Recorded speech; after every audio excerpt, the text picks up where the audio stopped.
for today's teleconference. If there's any questions on it, if not, do I have a motion to accept the agenda as proposed? So Tom moved. will move, or Tom will second. I guess then all those in favor? Aye. Aye. Aye. So moved. Also in your email packets, you're going to have the minutes of our April 20th teleconference minutes. If there's any questions about it, if not, do I have a motion to accept those minutes as presented? Second. So moved. I make a motion, we accept the minutes. You guys can fight that out, but it sounds like it's pretty unanimous. So, Yeah. all right, folks, thanks for joining the teleconference here. This is our second of probably, and if I was a betting man, it's probably one of many of our teleconferences moving forward. With that, I hope everyone is safe. I hope everybody is well. It does look like the North Country, the Mohawk Valley, and Central New York have made the metrics to a phase 1 opening. That's a reopening. That's a good thing. If all of the matrix stay in alignment, we'll be looking at a phase 2 that could probably start in roughly about 2 weeks. I think that's targeted somewhere around May 29th. So, stay safe, stay prudent. Hopefully we can get through this thing even with some limited openings. As far as management of the virus goes, this is still extremely very, very fluid. You look at the state of New York, we're downright flat broke. I don't know any other way to say that. But our leadership is working extremely hard to get through that. You'll see that presented in our budgets today. But we're fortunate that we have leadership that is working on behalf of the communities and the commissions, and also all of the agencies and authorities that are out there right now, and for the people of the state of New York. So this looks like it will be a relatively short meeting today if I were a betting man. So what we'll do is we'll kind of get right into it with our executive director report. Katie? Thank you, Jan. So the first thing I would like to talk about is the budget. You've all received that on your email. I have sent some information out about the 2 budget bulletins that we have received so far. First is a strict enforcement of the existing hiring freeze. There's always technically been a hiring freeze, but it has not really been being enforced all that much. But now it is, which for at least a period of 4 months at this point. So that would mean the no-cog circuit rider hire is not going to happen anytime soon. Regarding Matt's upgrade, all the paperwork had been submitted prior to the hiring freeze. We've had some more asks for information since this budget bulletin came out, so that might still be in play, but we do not have finalization of that. The second part of the budget bulletins is the elimination of all non-essential, non-personal service spending.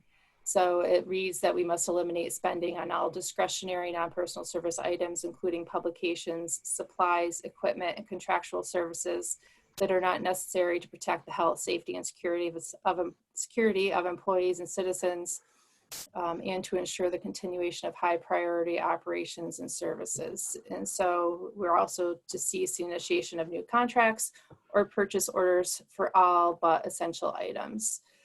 So with that, you'll recall last meeting, we had not prepared a 2021 budget yet because we were waiting to get some guidance, and that was the guidance we got. So with the budget that we've put together that I'm asking you to approve today, we have tried to reflect that as much as possible. I'm going to walk through it a little bit because we are cutting quite a bit, especially in non-personal services.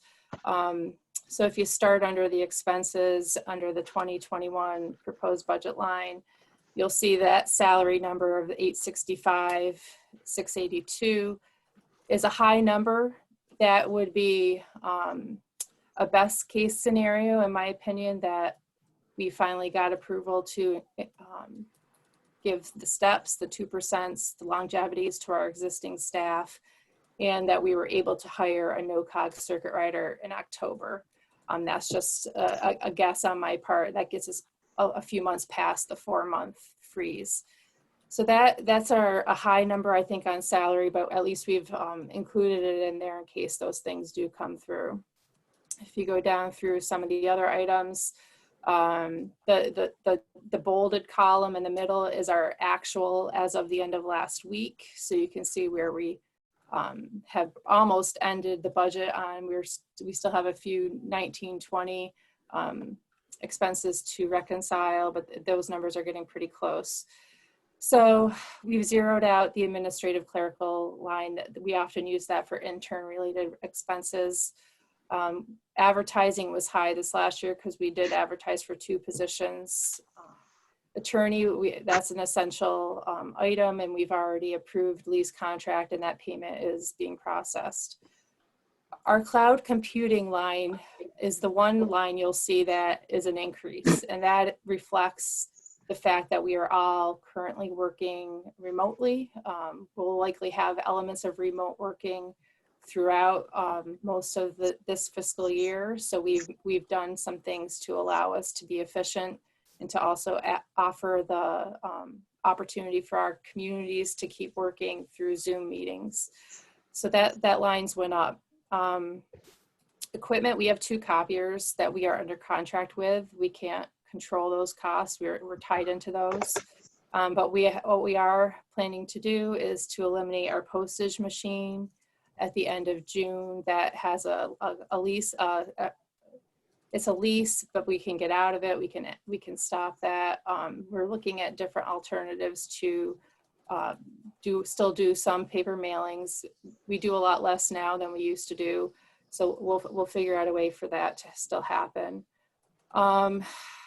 We have left some IT money in there. We've zeroed out the membership line at this point. Those 3 memberships are the Adirondack North Country Association, Empire State Forest Products Association, and the New York Planning Federation. We may revisit those at some point, but at this point, I think we've got to make some cuts, and that's a spot we can do it. Eliminating the miscellaneous line, which is the water cooler in the office. We do still need to, in my opinion, be in touch with what's happening in our communities. So we've maintained the newspaper, Queen Central Watertown Daily Times and Boonville Herald subscriptions. Reducing our printing line by quite a bit. We've left 1,000 in there. At this point, I don't think we have any plans to print anything, but in case something frees up later in the year. Luckily, we've already done headwaters for this last year. We do a lot of that electronically already, but we do like to have some print copies on hand. The regional map, we're not going to print right now. We're just going to do a digital publishing of that. That line often also includes our annual meeting invite, which I think is questionable if we'll have an annual meeting this year.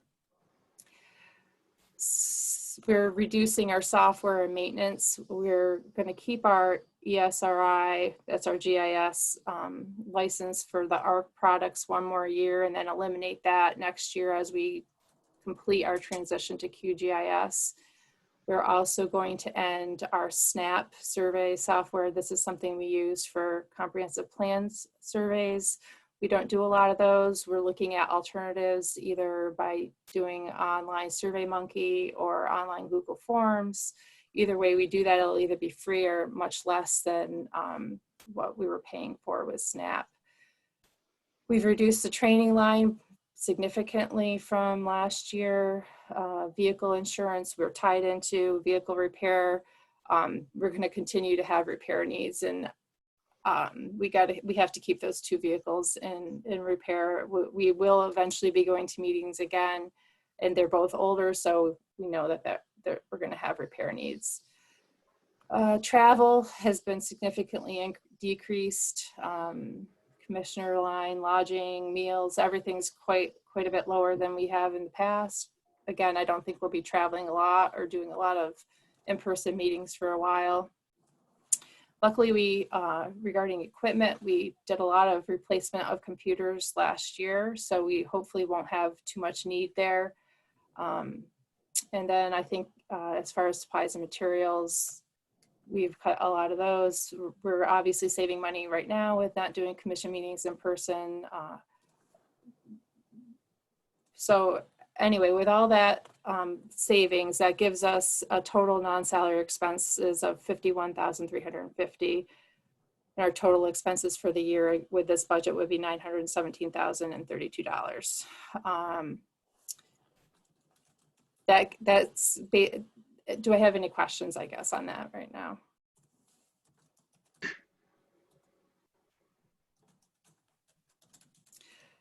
This is all going to be, subject to future budget bulletins, but this is what we're working with right now. So I would, if there's no questions, Chairman, if You need a motion to accept? I'll move. Do I have a second?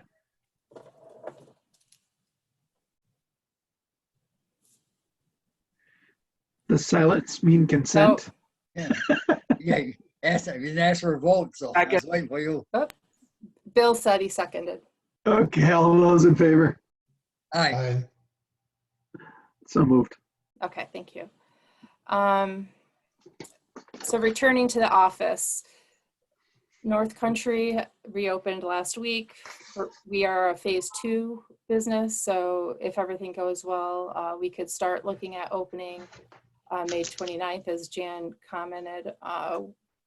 I just got some guidance. I'm getting lots of guidance, but it changes on a daily basis almost.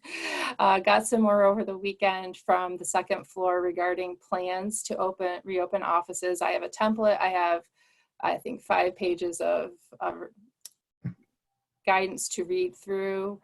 We've all already been thinking about this. I mean, some of it is just common sense, having hand sanitizer, having disinfectant, bleach water, different wipes on hand, doing a lot of extra cleaning. Both hopefully OGS will be doing that in the entire building, but even for us in the office, having extra masks on hand. We've ordered a sneeze guard for Gwen to have around the reception area.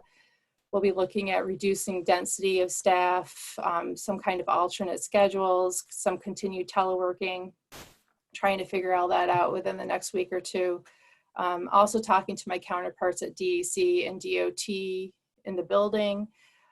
Also remember, we host 2 DOS employees as well as 1 DEC employee, and we need to make sure we're communicating with them because what they're doing affects our numbers, vice versa. So there's a lot of coordinating here going on, and we certainly don't want to rush into anything where we're putting anyone in jeopardy. So we'll continue to work on that. We're all pretty functional from home, so there's not any huge rush to get everybody back in the office. I don't see that happening anytime soon, but we're working on it. I do have plans and things I have to submit. Staff is still doing some work on unemployment insurance claims and pandemic unemployment assistance.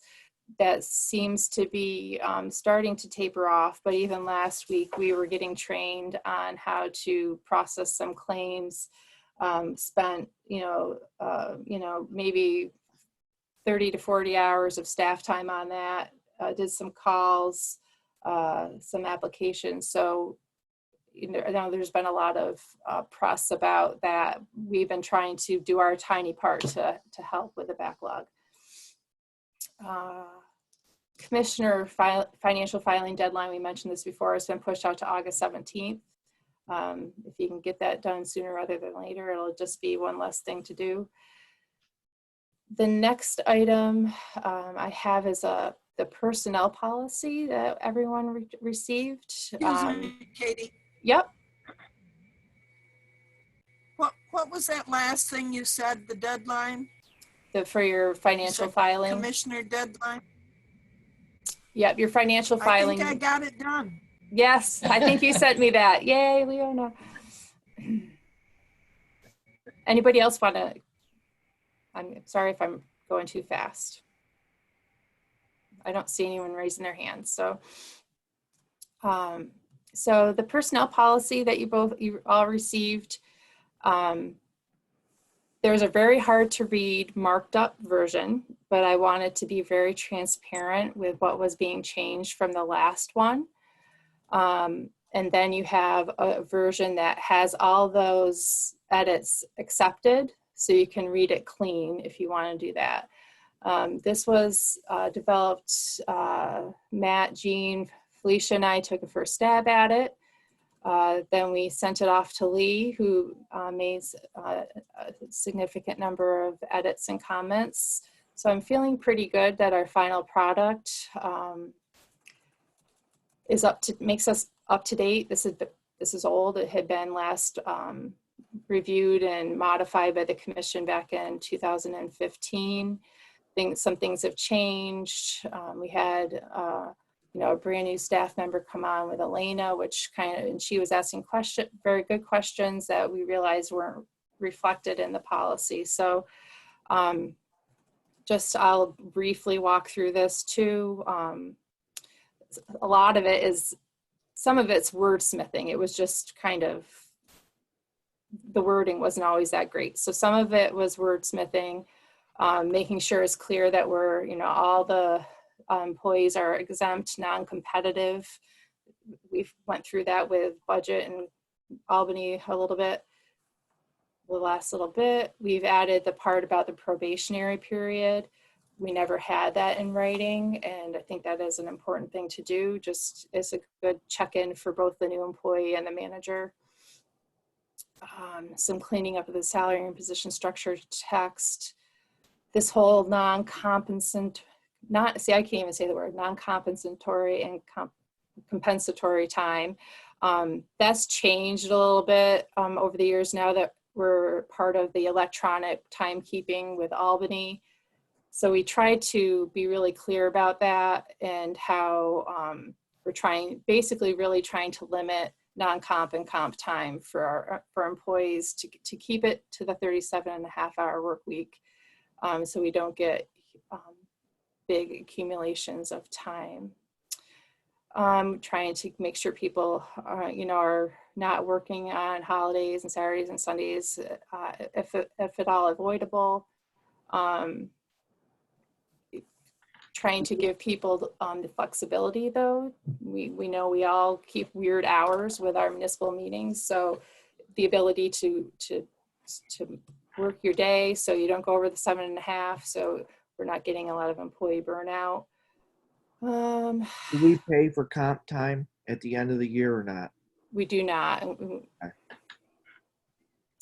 A section about leave notification, just to make sure there's good communication between employees and supervisors about time off, especially long vacations, a week or more.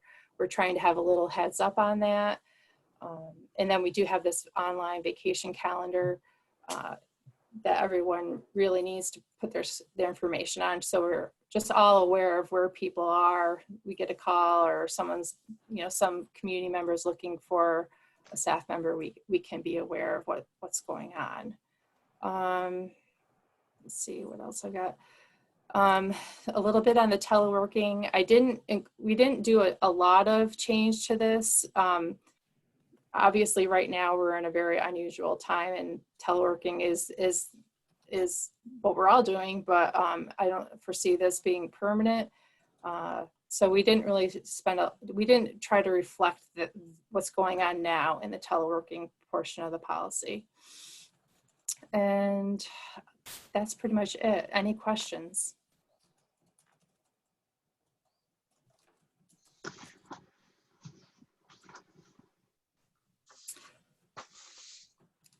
So hearing no questions, I think we would need a formal approval of the edits to the personnel policy. And do we have a motion to accept the new personnel policy and guidelines? I so move. We have a second? I will second. A second. All right. Leona and Tom, you'll have to fight that one out. All those in favor? Aye. Aye. So moved.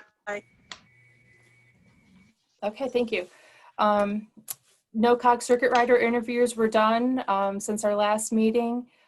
John Helt is the preferred candidate of the committee. The committee that did the interviews was Jean Waterbury, Betsy Mack from the town of Trenton, the fiscal officer for NOCOG, Bob Sauer, who's also on the executive committee of NOCOG, and Steve Hunter. Many of you will remember Steve used to be the NOCOG circuit rider before Jerry. So they did, it ended up being 3 interviews. There was a 4th person, but that person had already taken another position. Went through the interviews. John Helt, who is currently a contractor for NOCOG, was a preferred candidate. Everybody felt good about him. So once the hiring freeze is lifted, we will start trying to process that paperwork. We've been very transparent with him on our current situation.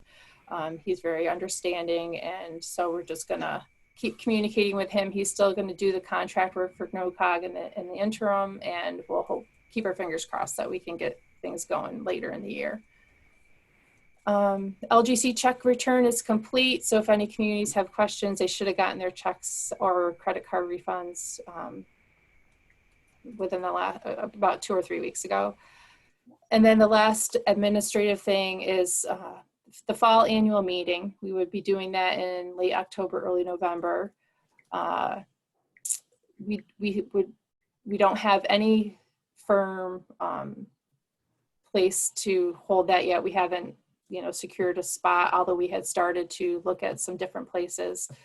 I guess I'm wondering how everyone's feeling. We would start really getting the information out to people in September, which would mean we'd be finalizing a lot of details in August. So we could wait until the June commission meeting to make a decision, or just wondering what people's thinking, what you're thinking about right now. We should wait until June. I agree. I think everything is just too fluid now. Nobody knows, it's going to change in 2 weeks anyway. Yeah. I agree with that. Okay. And what about the, so we'll have a June commission meeting. We don't meet in July. August is typically our commissioner staff retreat. Do you also want to just hold on that and see where things are in June? Yeah. Okay. Yep. Thank you. Yes. Great. So a few regional projects, as I mentioned during the budget discussion, the printing of the new commission map and brochure will be on hold, but we are going to publish it digitally, hopefully this week. We're waiting to make a few upgrades to our architecture of our website. We were on a bit older platform. What we want to do with this digital publication required an upgrade that's been ongoing for the last week or so. I guess the people doing it, I think, are working from home. So again, everything takes a little longer. Hopefully by the end of this week, before Tug Hill Times goes out, that'll be complete. We've been doing a lot of training and webinars, as you're aware, with trying to fill in the LGC holes. So on April 22nd, we did the Smart Solar Siting webinar with Barton and LaJudas and an attorney. That got very popular because there's a lot of solar going on in New York State, and we had 492 people join that webinar from all over the state, the region and the state. That was huge. More typical numbers, on April 28th, Laird did his reserve fund webinar. Laird Petrie from OSC, we had about 23 people join on that. Last week, we did the small wireless facilities in 5G with NICOM. That was pretty well attended, 175, again, from the region and broader. We've been doing some advertising to these statewide with some planning directors, that kind of thing. So that's kind of reflective of the numbers.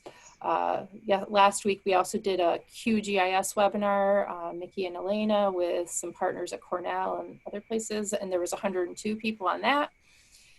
And then we have Angie is going to do a justice court options for small towns and villages on June 18th.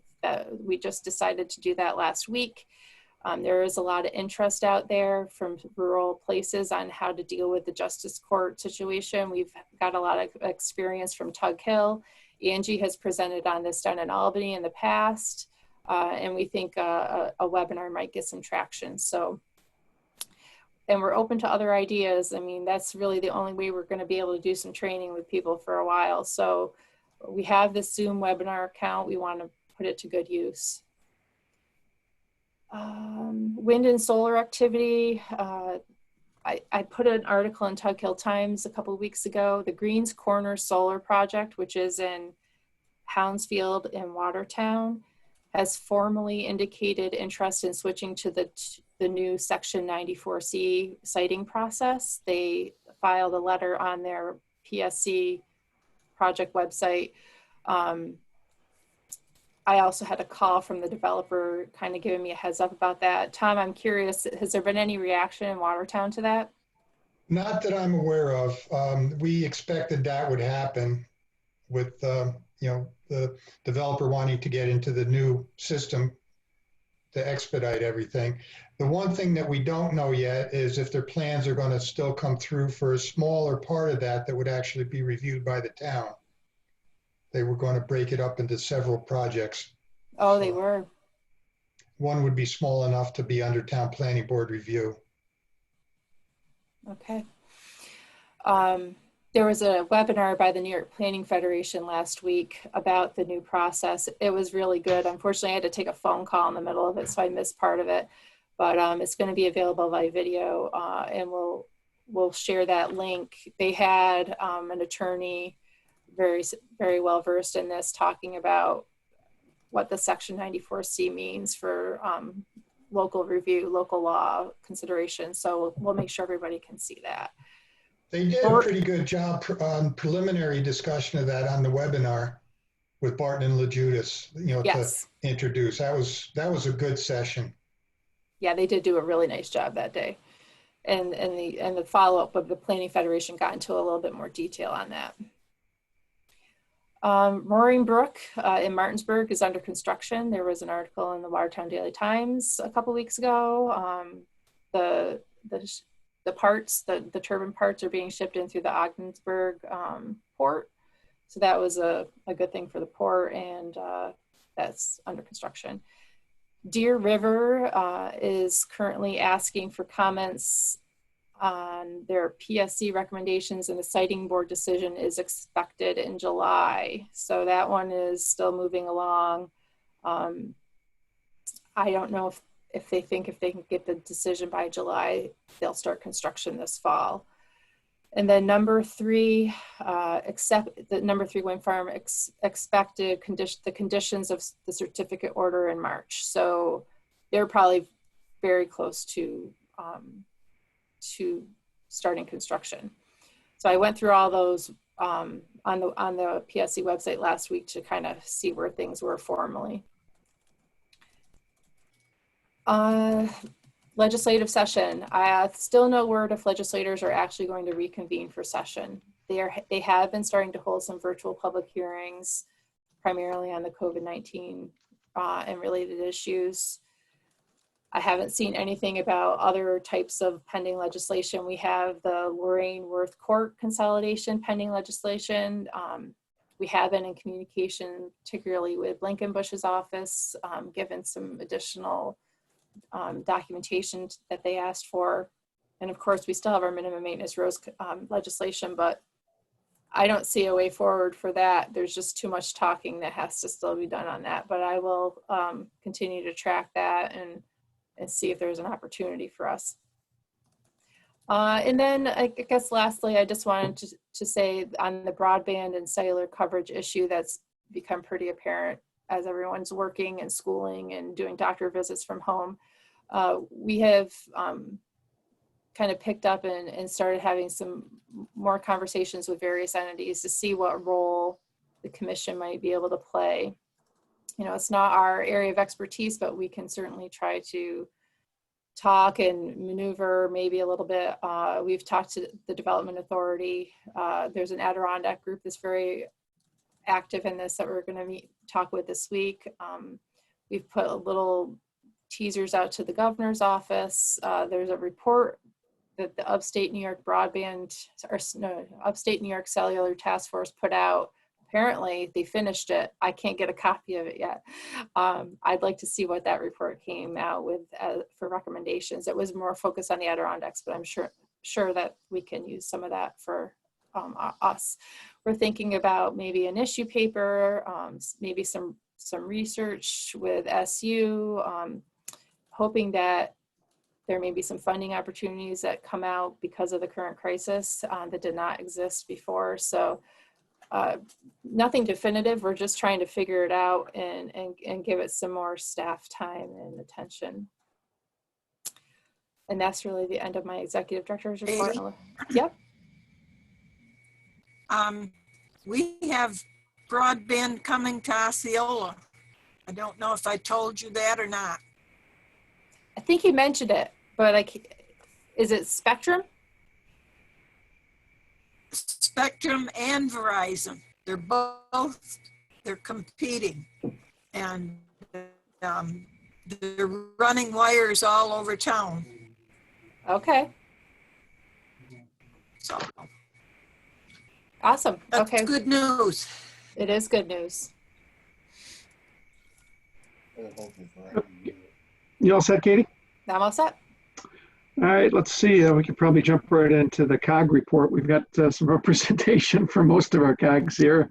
How do you want to do it? You want to just individually, do a cooperative Tug Hill Council? You want to touch all of the COGs? I'll just, I guess, ask if anybody has anything important to say from any of them. I don't have anything real pressing. Katie brought up the legislation that we've got pending in Lorraine and Worth for the core consolidation. Other than that, most of my towns are just trying to get through what they can, business as usual. We are facilitating quite a few Zoom meetings, and I do have a few towns that are meeting in person, the ones that have bigger town halls where they can spread out. But people are in crisis mode, so there's not a lot going on. This is Mickey. I can say pretty much about the same as Angie. They're all just trying to get through their meetings, getting through the remote meetings for their planning boards and the utilities and as well as their actual board meetings themselves. So that's where their focus has been. Otherwise, they haven't really been pushing too many other projects or anything like that at this point. Paul? This is Paul, and I would have to say my report is much the same as the other circuit riders. Everybody's kind of treading water at this point, doing the minimum necessary things they need to pay the bills and survive. We've given some of them assistance via Zoom meetings. Some of them are meeting physically with separation distances. One of the frustrating things about this experience has been, I don't think there's still any good guidance from the state on where things stand in terms of group meeting sizes. The last I'd heard is that group meeting sizes weren't supposed to be any, and I haven't heard that has changed even with our transition to phase one of the reopening. So that's been frustrating for our communities to figure out what to do and to remain compliant.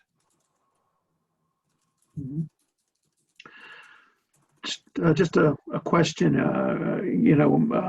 have any communities, any towns, any villages experienced any severe cash crunches? I know we've got tax time is over, but there are some towns, some villages that are recipients of sales tax revenue that this distributed from the counties. In Lewis County, the towns don't get any of that. I'm just curious, with representative of the COG, is there any communities that are actually really strapped for cash at this point? I've got a couple data points for you on that. From the Zoom meetings I've attended and one that I was able to attend in person, everybody is taking a very careful look at their expenses, as Tug Hill is. Apparently in Oswego County, the first quarter came in well in terms of sales tax revenue, so that was good, although nobody expects that to continue for the second quarter. Mhm. But they're already taking a look at what their budget is and how they want to try to get through the rest of the year. And of course, a lot of my communities these days are starting on their next year's budget in like June and July. So I think they'll be paying very close attention to that. One data point I'll throw out that I heard from the virtually attending the Oswego County Legislature meeting last Thursday is that Oswego County has a approximately $4 million paving budget every year. And what they decided to do is they're allocating 500,000 of that, and then they're going to wait and see how that goes and how revenues go before they authorize actually expending any more than that, because this is a point that we've made before with our municipalities, and Laird has taught us all this well. You can budget one thing, but if you don't have the revenues to support it, you'd better evaluate your spending plan. And that's the position we're in now. We have municipalities that they've collected their real property tax dollars pretty much, but things like sales tax revenues and aid to municipalities and CHIPS are all very much in question. My municipalities are in the position where they don't want to go too far out on the limb with CHIPS spending when they're not sure they're going to be seeing reimbursement down the line because of the state's ability to pay when the claim is presented and how timely the claim will be processed. So they're all being very cautious, and they're taking a early look at how they're going to make it through this year if the revenues don't come in as they expect. I was on a Zoom meeting with West Carthage last week, and they are talking furloughs. They are asking for voluntary furloughs. People are worried about AIM. There's talk about, you know, a 20% cut to AIM. So they're all being very frugal. Most of them are not, that I've heard of, are not opening up their parks or their pools for the summer. Lee decided to keep their park closed. They're worried about liability and how would they keep things clean. Even if technically things are open, they're just very worried about liability. So Carthage Pool, I don't believe will open this summer. I don't know about Sylvan Beach opening their beach. I'll be on their Zoom meeting tonight. Everyone's being very frugal, and there have been some furloughs that I've heard of. Jerry, you're muted. Why don't you click the button?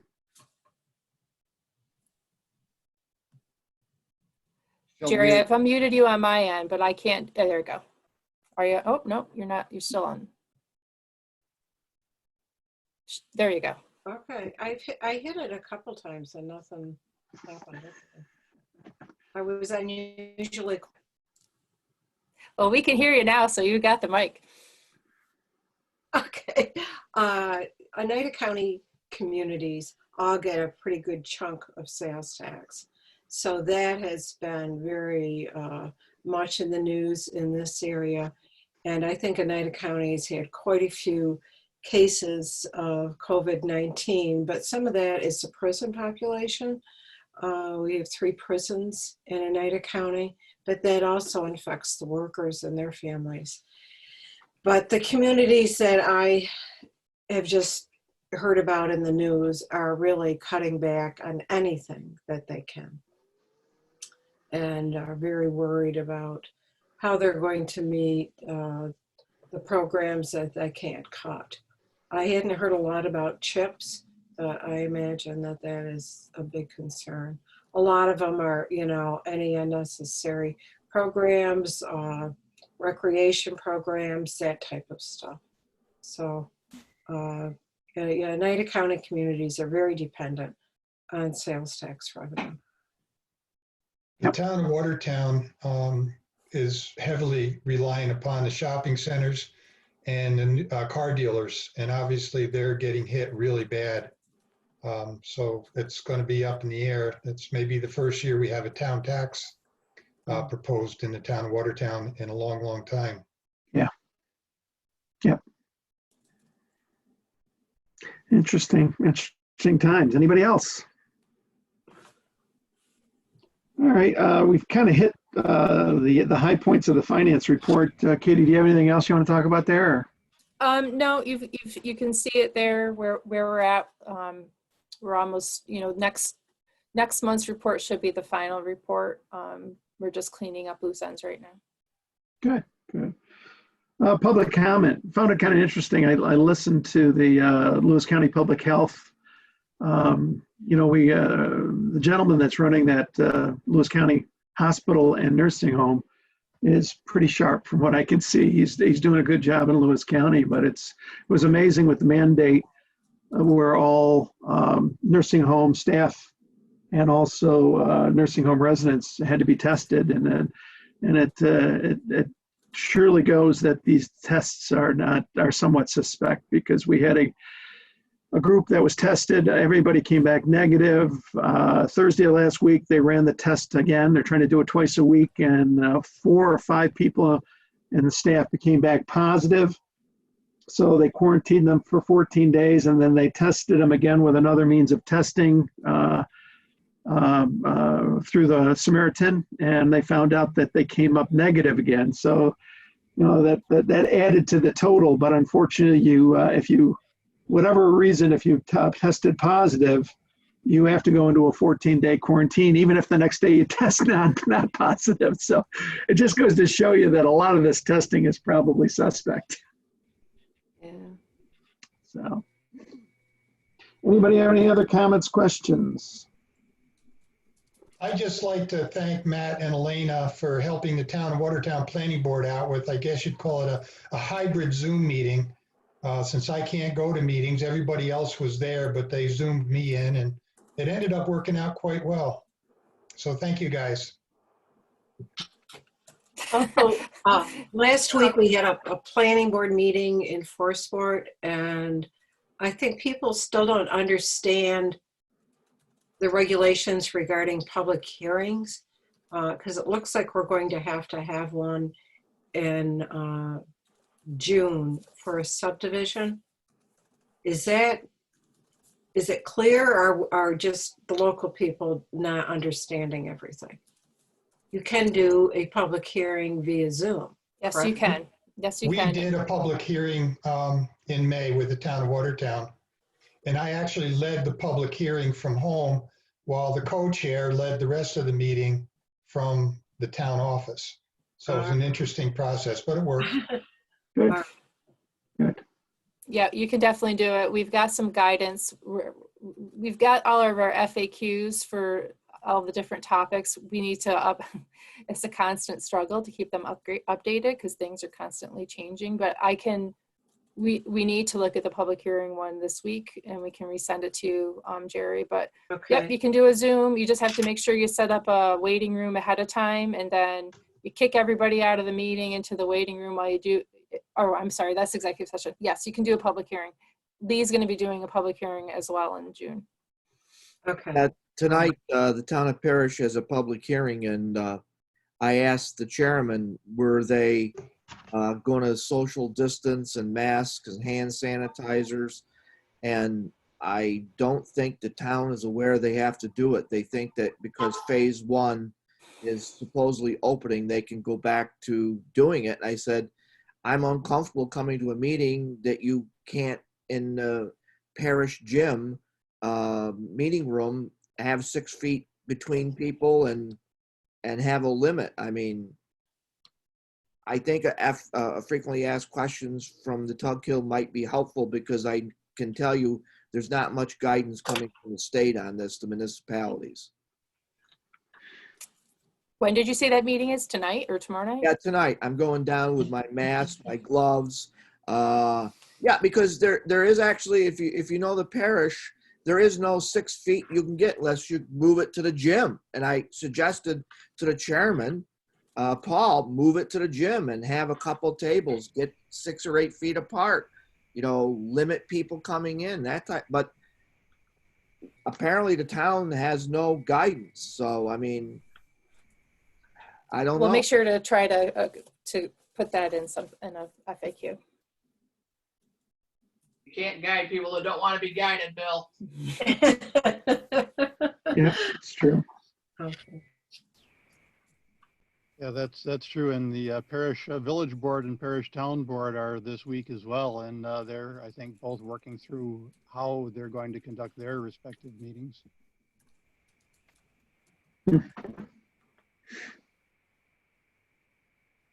I think as the weather gets better, you're gonna have a lot more issues with people deciding they're not gonna comply with some of the stuff. That's my opinion. Bad weather, not too bad. Good weather, I think you're gonna see a lot of discontent.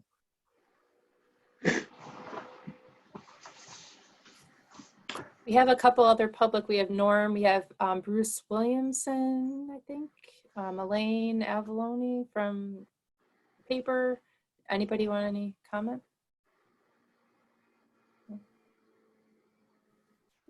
How is the primary going to be handled this year? I haven't heard much about that. Any ideas, or what have you heard? It's all gonna be done by absentee, I think. I don't know for sure. I mean, they're gonna in the county here, Swigert County, they're gonna they had to mail out absentee ballots to every registered voter. Wow. And it cost us about $60,000. That's I think that was ordered And, statewide. I I think that was So- ordered statewide by the governor, that everybody be offered mail-in ballots, but I don't know that that precludes in-person voting, and I don't think that point has been clarified yet. No, I don't think it has either, Paul. I'm an election inspector here in Oneida County, and the last I heard, we are still supposed to work on primary day in June.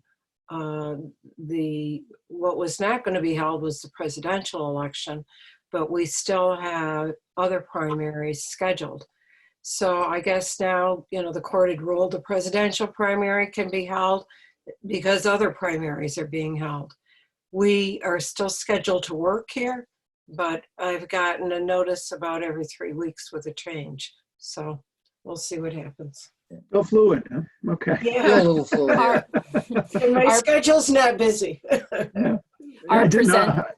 I just received my absentee over the weekend, so I was kind of curious about that. So Our presenter, Rebecca Rusido from NICOM, who did the 5G webinar last week, has been very involved in a lot of that election stuff. So like you said, Jerry, it's a moving target, but NICOM's website has been a really good source, and they're really engaged in keeping on top of that. So that might be somewhere to look, is on NICOM's website.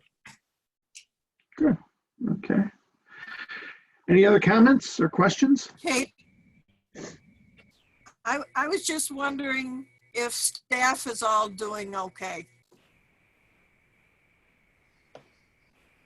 Lots of them are on if they want to speak for themselves.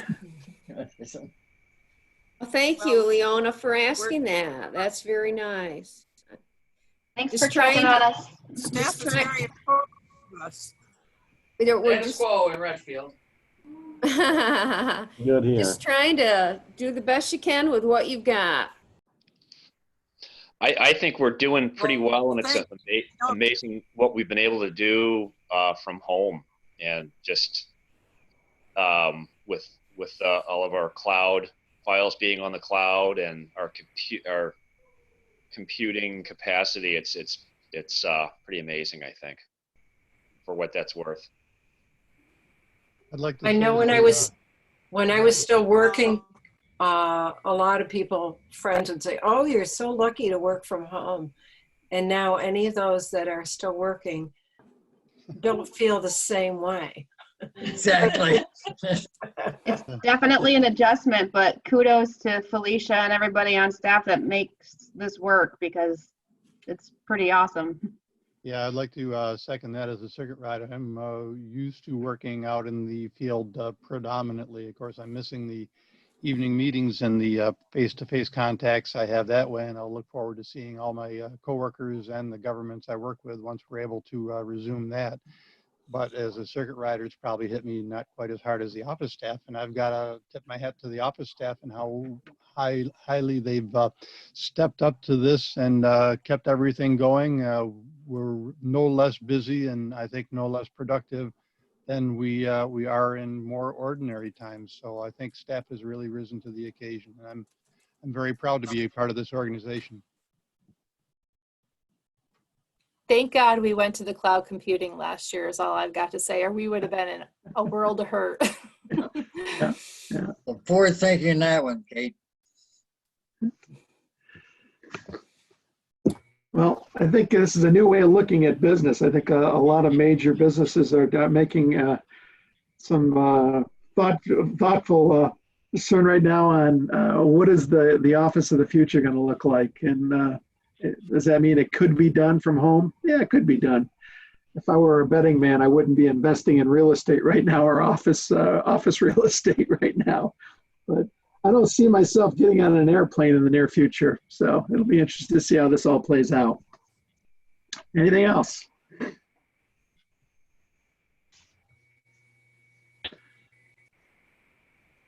Looks like our next teleconference or Zoom meeting is going to be on June 15th. Correct. And with that, if there's nothing else, this was one of our shortest meetings, actually. I have a motion to adjourn if there's no other comments or questions. So moved. Mike and Do I have Bill. a second? Bill seconded. He raised his hand. Second. Oh, Thanks, Bill. all in favor? Aye. Bye. Thank you so much for joining, folks. And we will get through this. You guys all take care and stay safe. Yep. You too, Take care. Tom. Yeah, Good to bye. see you. Thank you. Hi, everyone. Bye.